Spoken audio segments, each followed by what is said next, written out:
In this video, I'm going to be giving you some tips and tricks on your Pixma Canon E3370 printer.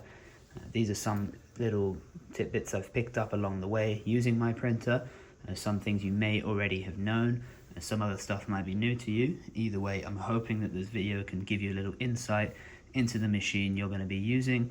Hopefully you might pick up something to make your experience a little bit easier. Some issues such as connecting to Wi-Fi might be a bit difficult, especially if you're not very confident using some versions of printers like this one.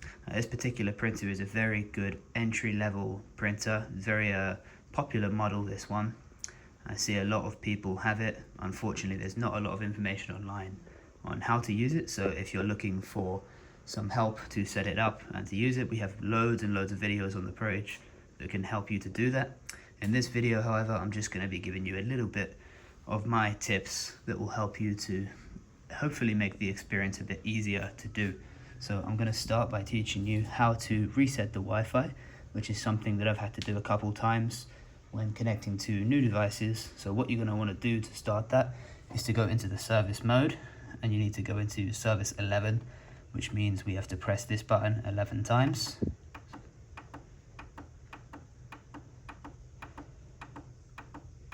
There you are.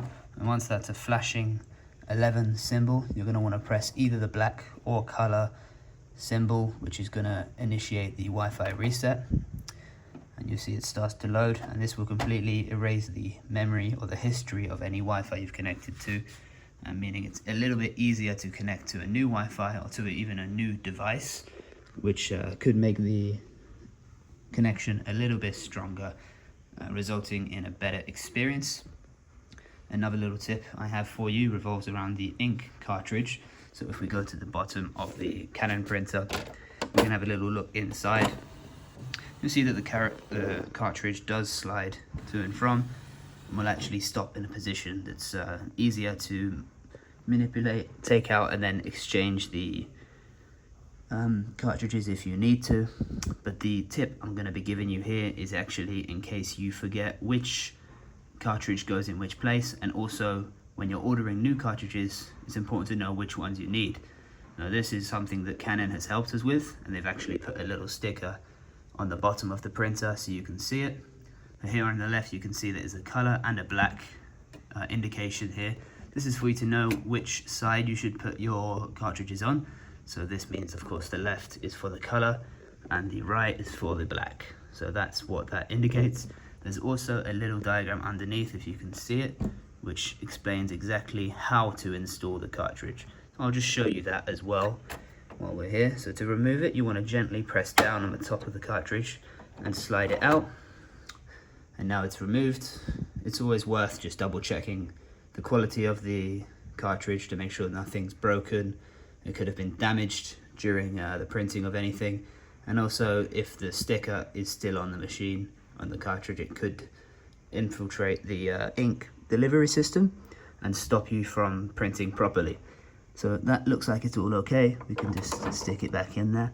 Now at this point, it's quite important to be delicate, as all the components are made of plastic, so it's very easy to push it just a little bit too hard and end up causing bigger problems for yourself that can't really be fixed unless you replace some parts, which of course can be quite expensive.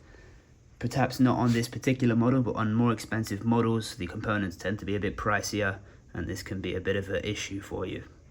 Now, going back to the stickers, we have here on the right is the PG747 and CL57. This is the indication for which cartridges you should buy.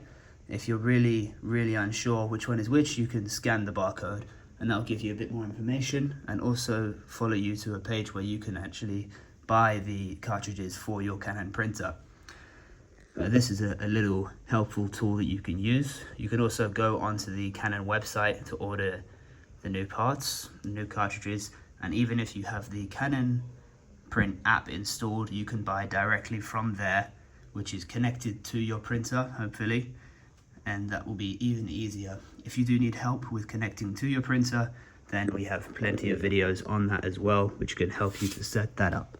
So those are a couple of my tips for you. Another one for you, if you go to the back of your printer, you have a little indentations on the printer there, which you can see. Now these are very useful for you to know which size of paper you need. It can be useful for many reasons. Before you put your paper in, you need to check which size you're looking at. So if you're looking at A5, you need to find the A5 indentation and then take the slider and make sure that it's fitted to the A5 section. Now this will make it perfect for an A5 piece of paper to slide in, but of course any bigger will be stopped and won't be able to put in. And then if you need to return it to the A4, you slide it down and then the printer will recognize that and you'll be able to install A4 paper into the machine. And this is a very useful tip. I've had a few incidences where I'm trying to print something onto A4 and I haven't selected the A5 setting and it causes a bit of a bug and doesn't quite print how I'd expect. So that's something that's always worth double checking on this side of the printer. Now, when it comes to scanning, there's a little tip for you that seems to catch a lot of people out. When you put paper into the machine to scan it, it's quite easy just to drop it in, let it sit there and forget, and just close the lid.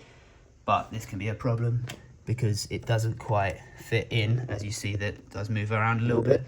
So you want to make sure that the paper is in the top left-hand corner. There's even a little arrow there to help you out to find which corner to put it in, and also some indentations here, little grooves that help you just to know A4 there, and then as well there's a little dent there for the A5 size of paper. So that should help you as well. If you need to scan something, you know exactly how to fit the document into the page. So I hope this video has been useful for you. If you did enjoy it, give us a thumbs up and subscribe. If you do have anything you think I missed, which is important, or you have some questions, please feel free to drop us a comment and let us know your feedback. My name's Pat. This is Printers with Pat.